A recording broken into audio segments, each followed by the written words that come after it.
nagani higayon nga dili siya mo submit sa iyang kaugalingon for a reporting, if dili siya willing nga mo comply, magkahinala jud ang ato ang mga case managers sa aftercare program, and they would assume nga naa na kay gibuhat nga milagro. And of course, if in case nga naay mga valid yun yung mga reasons like death of a loved one or other emergencies nga pwede nato ma-consider, dapat yun well-informed ang ato ang case manager nga gahitabo na siya. Because other than that, posible yun kaayong galikay lang ning recovering drug dependent nato nga masapnan nga gagamit na sa ginadilit nga bisyo.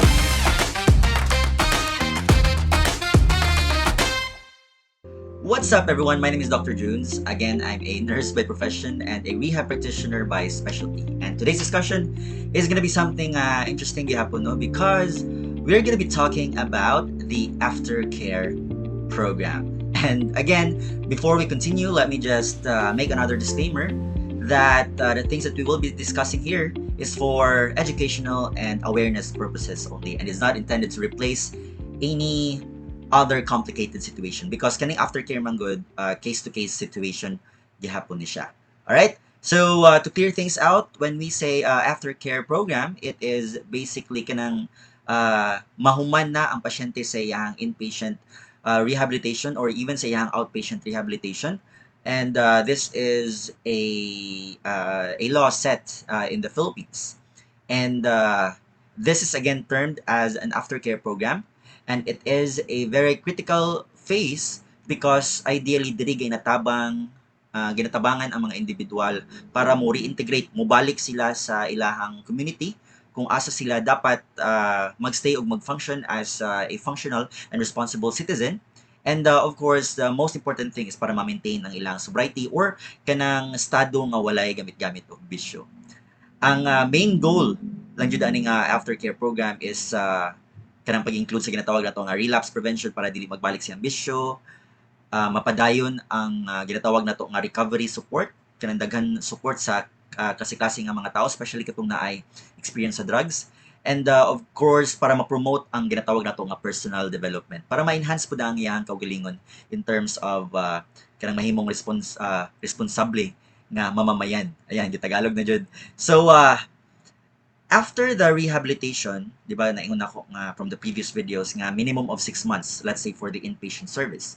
Now, after the inpatient service, mo report na siya sa iyang aftercare either sa same ra nga institution, usually sa DOH Treatment and Rehab Center, mo report na siya dira, or if not, if layo kay siya nga dapit, mo report siya sa LGU kung asa man i-endorse sa iyang case manager from a rehab center. So, dito na din siya mag-reporting from time to time.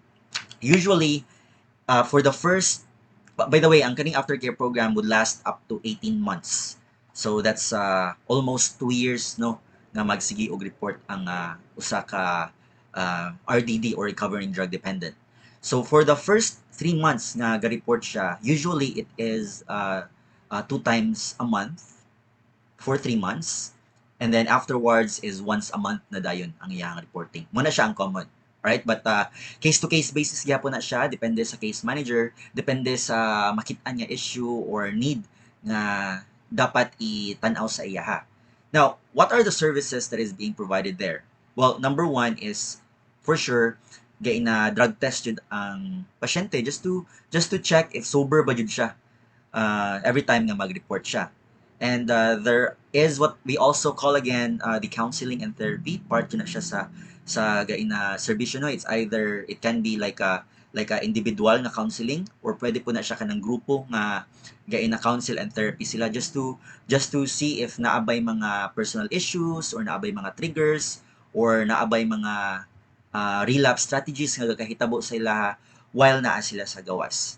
And this can be also a good thing, especially kung grupo, no, kaya at least ma-share nila sa each other kung unsa ilang mga kaagi o giunsa nila pag-prevent sa relapse.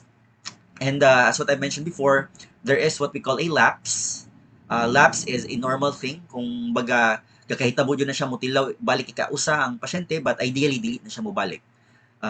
Ang problem is, again, kung go siya into relapse, wherein magsagunson, magpadayon, o magbalik na po sa bisyo. There's also what we call the skills development and vocational training. Naagya po na siya, na-provide na siya during the aftercare program. gapangitaag way nga makatun po ang ato ang mga recovering drug dependents no to be independent and be able to stand on their own, especially kanang manginabuhi para at least makapangwarta po sila legally pag-abot sa gawas. And also other services would include the peer support groups, magtinabanga gihapon ang mga kapwa recovering drug dependents para at least makalikay sila kung dili man sa droga apil dira ang kanang pagsigarilyo o ang pag-inom. And we also have what we call the health monitoring. Natay mga health practitioners no nga mag-check mangumusta kung kumusta ang ilahang BP or ang ilahang mga ipambati na ba sila yung mga samad-samad karon or any other issues nga pwede maka-help ang staff dadto in terms of the health that they have. And ang pinaka-importante jud, I would say pinaka-importante sa tanan no is ang family involvement because again ang family manggod dako ni sila ambag, dako ni sila tabang para mo giya sa ilahang mga loved ones no nga ga-recover sa drug addiction para at least dili sila ma-trigger or magiyahan sila nga dili mo balik jud sa ilahang bisyo. Also, part sa tuwang service is kanang ginatawag nato nga spiritual and recreational activities. So ang spirituality no ang pangaygiya tabang gikan sa Ginoo kay dako gyapon ni siya ug dako ni siya factor nga ang usa ka recovering drug dependent kay ma-inspire and ma-motivate nga mopadayon siyang pangadlaw-adlaw nga lihok. We also have what we call the monitoring and reporting. So as what I've mentioned before, it is for 18 months and kani siya dire sa 18 months niya dapat compliant jud si RDD nga mo submit ug mo report sa iyahang kaugalingon because if nagani higayon nga dili siya mo submit sa iyahang kaugalingon for a reporting, if dili siya willing nga mo comply, magkahinala jud ang ato ang mga case managers sa aftercare program and they would assume nga naa na kay gibuhat nga milagro.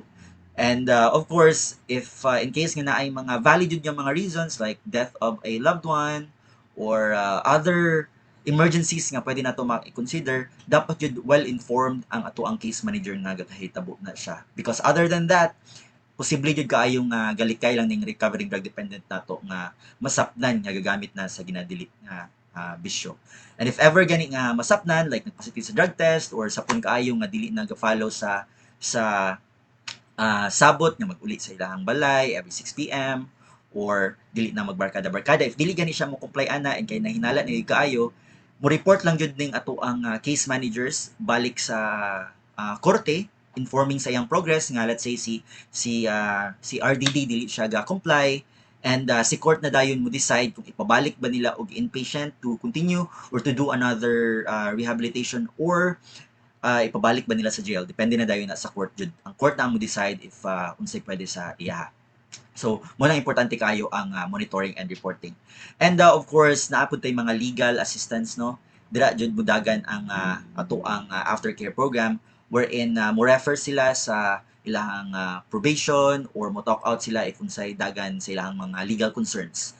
And in that way ma-address og proper during his aftercare program. So, ayun. I hope you guys learned something for the aftercare discussion kung sabay na ani niya o kung sabay dagan ana. And always remember, again, sulay-sulay lang og gugma pero ayaw jud og sulay og droga. Ayo-ayo diha.